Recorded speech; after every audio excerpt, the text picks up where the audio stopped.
Welcome to Fence Post Sunday. Today's topic is going to be Exacto blades. Actually, it should be Exacto knives. You'll see what I mean when you see the video. Fence posting is just something I miss doing, and I hope that there will be a few people out there who will want to join me in my fence posting journey. Hopefully, I will get a chance to get enough subscribers to go live and be more interactive. But for now, this is what I have to offer. I just want to remind people this video is not sponsored. These are my opinions, and I encourage you, if you want, leave a comment, question, suggestion. These are just my opinions, and I'm hoping it makes someone else's day better. Video part 1 is a quick overview on how I use 3 different types of Exacto knives. Special shout out to Colette. You'll see the orange cutter. I use it a lot, especially on 3D printed models. And on with the show.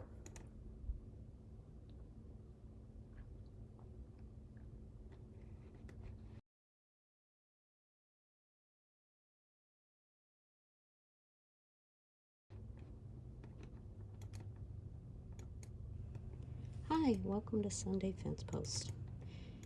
If you're new here, welcome. If you're returning, thank you for coming back. I just wanted to take a little bit of time and talk about the topic of Exacto blades. Everyone uses them. We're always cutting something out. The one thing I want to just talk about, which I consider a game changer, well, actually a couple things, but this little cutout guy in the middle, he is so good. You can put your hand in different ways, and I've got the cap on, but I'll take the cap off. And always make sure the blade is down, of course, not like this.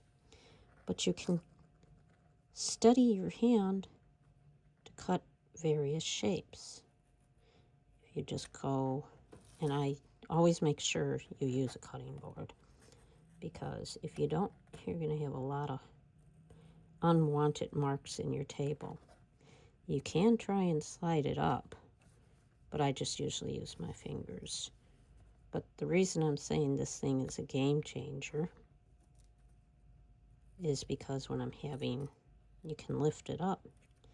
Now you got your nice little square. For me, my hands sometimes shake. I have nerve damage, and I can't control that.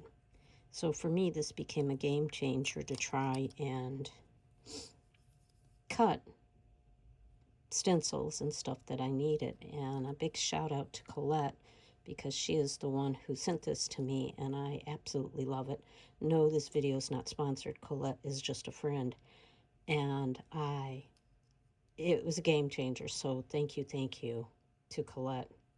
The other thing I wanted to show you guys, besides this, is this little aluminum one, and I do use him.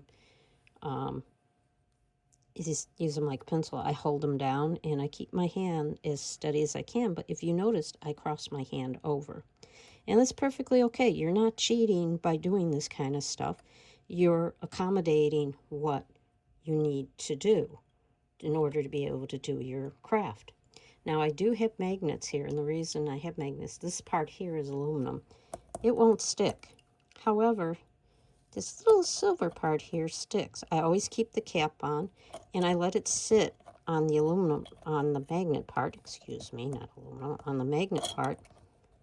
Now it's being persnickety. But always keep the cap as close to it as possible. I'm fidgeting, so I apologize. But it's always good when you're working with knives.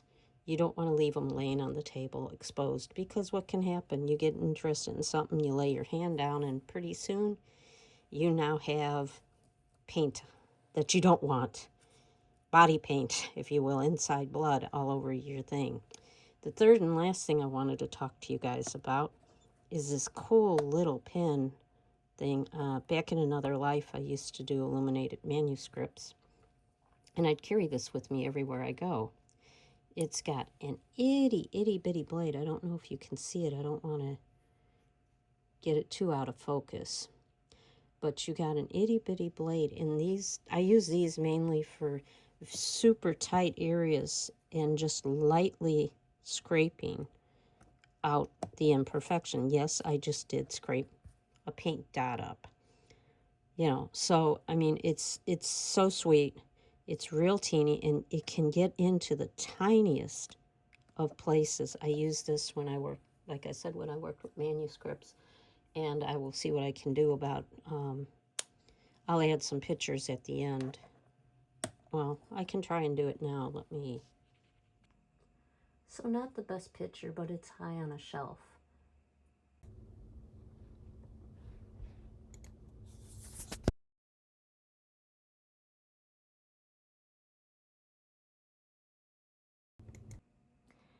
Here's a better view of it, but it's from a distance, and I know you're not going to be able to see the detail, but that's what I use that little Exacto knife for.